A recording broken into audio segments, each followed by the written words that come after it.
Episode 208. Are these comics going to make good film and television shows? We have Batman and Robin number 18 and One World Under Doom, not two, number 1. Let's talk about them right now.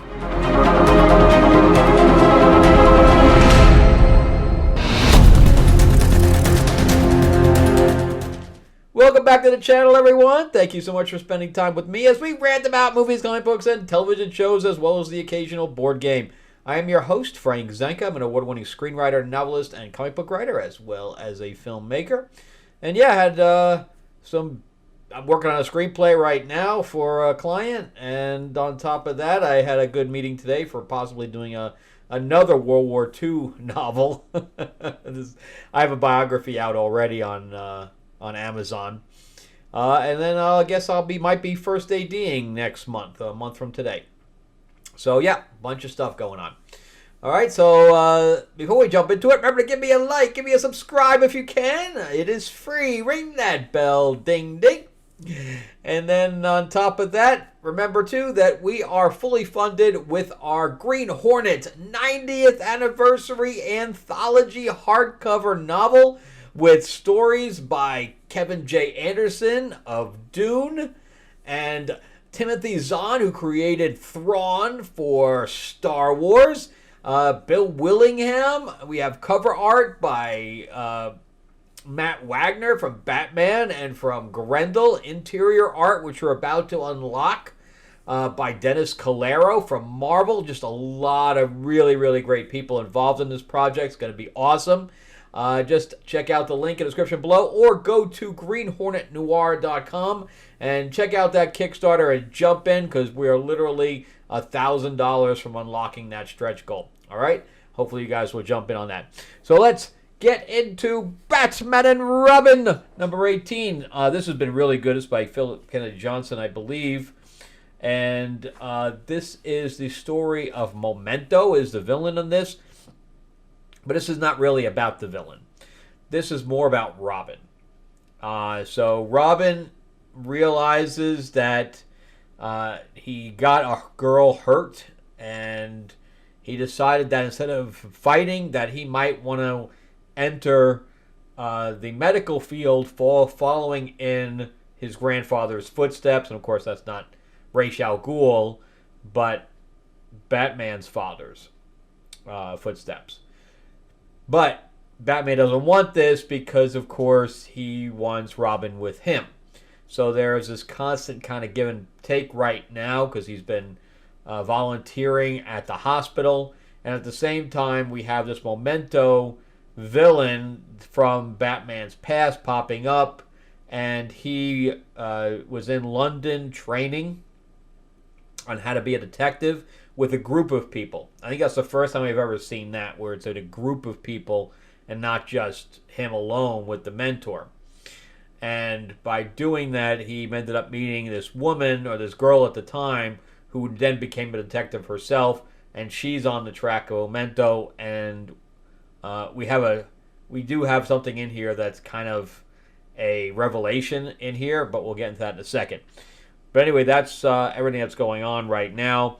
Meanwhile, Batman had gotten some kind of a fear gas in him that was some kind of a weaponized Crane's formula. So he's still feeling that. Robin does not want to be with him at this time, so he doesn't think that he should be out of bed. So he gets Red Hood instead. So Batman is about to interact with these guys that are shooting up the place, and he's got Red Hood with him. And we get a whole bunch of fight scenes here. And they're chatting with one another as they're... I love how they're in the middle of a fight scene and they're just chatting. Mostly about Robin, about, the fact that he can't let him go, etc. Meanwhile, he sees Jason Todd. He's still getting that Crane formula in his head. So he's starting to see these hallucinations. And the fight scenes are continuing throughout all of this. And the artwork is generally good, and this is some of the best Batman stuff that I have seen in the comic for a very long time. I stopped collecting both Batman and Detective long ago. But anyway, now we switch over to Robin and the other woman detective from Bruce's past, and he finds this monkey, and she's like, "Oh, don't do that!" And the monkey comes out and then hugs him, and he's like, "No, don't worry about it. I got it." And they're back to the other fight scene now with Batman, and again they're continually talking. And she starts to dig into Robin. Meanwhile, Robin's examining the monkey and realizes there were tests done to the monkey. And they continue to talk about Memento, and she realizes that he's saying some things that her, I want to say sensei, but her instructor had told her. An instructor was part of Scotland Yard. And they say, well, how do you know that the Memento killer was apprehended? And she says, because he was my instructor. There was a whole bunch of evidence leading to him, and he was arrested. And Batman is pretty much telling Red Hood the same thing on their side. And Robin's like, well, what if it wasn't the right guy? So we have some ambush go on, and Robin gets her out of the way in time, and the monkey is screaming up a storm, and it's going to continue to flash back and forth, and then we get his hallucination of Memento and things like that. But that's basically what this issue is the revelation that the instructor was the original Memento, but may have been set up. We're not sure at this time. But anyway, he gets her out of there, and he calls Batman on his thing, and this is the part I don't buy. So he calls Batman on the earpiece. But meantime, Batman is talking to Red Hood and says, basically bad things about Robin, that he shouldn't go. It's a waste of time for him to be in the hospital, and, he's not good enough or something to that effect. So he hears something that's completely negative.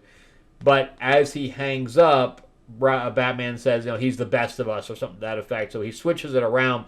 But, of course, Robin doesn't hear that. So it's almost like a rom-com situation where the other person only hears half of the conversation. But I don't buy it, because as soon as he connects, you can't tell me that Batman doesn't get alerted that somebody is in on the line. Because what if it gets hacked? He doesn't get alerted? So I don't buy that. But anyway, so then he ends up meeting Robin back in the Batcave. And Robin says, I'm going to help you take this guy down, but after that, I'm quitting. I don't want to be Robin anymore. So, and of course, he's basing that on that phone call or whatever the conversation he listened in on, or a portion of it. So, really, really good stuff. It's action-packed all the way through. We get some revelation in there. And, of course, we get this ending where, is he going to can he go get a new Robin after all this? I don't know. Anyway, let's jump. Would it make a good film or television show? I think this is actually a pretty good. I think it is, depending on where they go with Memento, because Memento's not really a flashy villain for him. So I'm not sure. I think it's more of a TV movie. Like, this could be a good animated piece, but I'm not sure about a full movie. I don't think there's enough there, but there's good stuff in there. All right, so let's jump into this One World Under Doom. I'm a huge Fantastic Four fan, and you're literally getting the John Byrne stuff right now, because, in fact, here's a John Byrne She-Hulk. It's actually a pretty interesting issue. But I'm collecting my John Byrne run because there's no real good Fantastic Four stuff out right now, and hasn't been for many, many years. And Brian North is on this book now, going on to 3 years. August, it'll be 3 years. He's on the Fantastic Four run. And there's just nothing there. There's just nothing there. And now they have him kicking off this One World Under Doom book. Why would they have this mediocre writer who's writing on a book that nobody's buying to kick off this huge multi-book event that's, crossing all through Marvel? It makes no sense. It makes no sense. And we're not going to see anything different. Now, why is that symbol? It looks like a Spawn symbol, don't you think? And that's supposed to be the Doom symbol? I don't like it at all. But anyway, the artwork, some of the artwork in here is good and some of it is not so great. But he is basically taking over the airwaves, and he is announcing that he is taking over all of the world. And of course, he's doing it from Latveria. And Latverians are very happy, but everybody else is like, what? What is going on? And some of the other countries are going to start fighting back. And he has a Doom bot basically stop one of the guys plotting. So because he's now Sorcerer Supreme, I guess he's almost omniscient. I don't know. Then you have the Avengers are meeting at the Baxter Building with the Fantastic Four. And Doctor Strange is there, even though he's no longer the Sorcerer Supreme. Or a Taco Supreme, or whatever. But anyway, everybody's sitting around saying, what are we going to do here? And Baron Zemo is going into Latveria to infiltrate the place with Hydra. And they're like, do you really think he's going to succeed? And what are we going to do? Etc. And they're like, we're going to have to go in. So she makes a construct. This doesn't make any sense either. She makes an invisible plane. I guess Wonder Woman would be proud. But she makes an invisible plane a construct. So she's not making a plane invisible. She's literally constructing the plane. All right? And I have a question here. And if anything Ryan North is known for at this point is giving Johnny Storm a goatee. Why? Why? And even Spider-Man says, why are we friends again? But anyway, they end up landing. But explain to me how a construct plane has propulsion. How does it fly? I mean, she can basically, I guess, push vertically off the ground up to a certain amount with a force field.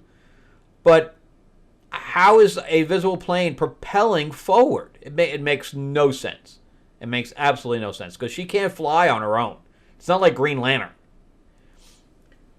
But anyway, then Baron Zemo says, I'm teaming up with Doom because Doom is awesome. Okay. Everybody's like, really? You are? I don't think we're buying that. So meanwhile, they're starting to infiltrate the floating city or whatever that is up there. It's just, everything feels kind of empty here because we've generally already seen Doom take over the world. This is nothing new. He's already taken over the world before. And he made everything so perfect that he got bored. So he was bored being ruler of the world. Because there was no wars, there was no conflict, there was no nothing. Everything just ran smoothly. So he got bored. Yeah. But we've already seen it. So this is just a repeat. Basically, 10, 12 years later, they're just repeating the same thing over again. So, I don't know. But nothing really happens here. And this is really stupid. What the hell? We have a Dinobot dressed up like Doom and he's riding him? What the fuck is going on here? What is going on here? I have no idea. I don't think I really care either. I usually just get the first one of these just so I can see the tone that they're creating, but nothing happens. Nothing happens. And then they end up finding out that the Baron Zemo was a robot that was, got behind him. And then this is one of the women in Latveria, and she's extending a hand with her baby that she almost got shot by Hydra or whatever. And I don't think I will be continuing that. I think it's just a one and done for me. So it will make a good film or television show? No. There's Doom ruling the world. There's, especially being Sorcerer Supreme. If anything, what they should have done is, because ruling the world thing is just too easy. There's nothing to that. I mean, if anything, he should have gone after Hell. Gone after Surtur, or going after the gods of Thor's universe, or whatever, Valhalla, or whatever. That would have made more sense if he had gone up to levels beyond the Avengers. Like Thor would be the only one that would have to be dealing with it. But there's a bunch of other things that you could have done. Instead, he gets the low-hanging fruit, as far as I'm concerned. And Batman and Robin, yeah, I think this could make a good animated movie. I think there's too much history in this to start out with a regular movie. But I think one of those animated films it would actually work well for. All right, well, that's it for me. Thank you guys so much for watching. I greatly appreciate it. Remember, give me that like, give me that thumbs up if you can. And remember, too, to jump into the Kickstarter for the Green Hornet 90th Anniversary Anthology with stories by Timothy Zahn and Kevin J. Anderson, Bill Willingham, just a bunch of people. We have like 8 or 9 different writers on the thing. It's going to be awesome. And amazing artwork throughout and things to that effect. Anyway, go to greenhornetnoir.com or check out the link in the description below and jump in on that. Because, again, we're fully funded, so we're definitely going to be fulfilling. So it's going to be amazing. All right, I'll see you guys on the next episode. Thanks for watching.